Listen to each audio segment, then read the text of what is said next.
بسم اللہ الرحمن الرحیم۔ آج آپ کو مجرب وظیفہ بتانے جا رہا ہوں۔ یہ وظیفہ 3 دن تک کرنا ہے۔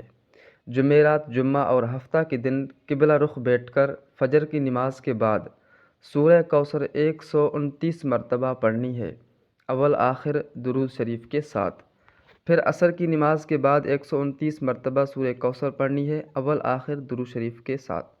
پھر اس کے بعد عشاء کی نماز کے بعد 129 مرتبہ سورہ کوثر پڑھنی ہے، اول آخر درود شریف کے ساتھ۔ آپ کی جتنی بڑی خواہشات کیوں نہ ہو، آپ کی جتنی بڑی حاجت کیوں نہ ہو، چھوٹی سے چھوٹی اور بڑی سے بڑی حاجت کو اللہ تعالیٰ پوری کرے گا۔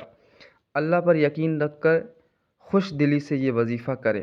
آپ کی زندگی میں کوئی بھی مسئلہ ہو، کوئی بھی پریشانی ہو، اس سے آپ کو نجات دلائے گی اور آپ کے مسئلے کو حل کرے گی۔ اس کے علاوہ اگر آپ پریشان ہیں اور وقتی مصیبت سے آپ گھبرائے گئے ہیں تو اول آخر درود شریف پڑھ کر اس کے سر پر ہاتھ رکھ کے 11 مرتبہ سورہ کوثر پڑھیں گے تو آپ کے حالات درست ہو جائیں گے اور اللہ آپ کو ہر وقتی پریشانی اور ہر مصیبت سے نجات دلائیں گے۔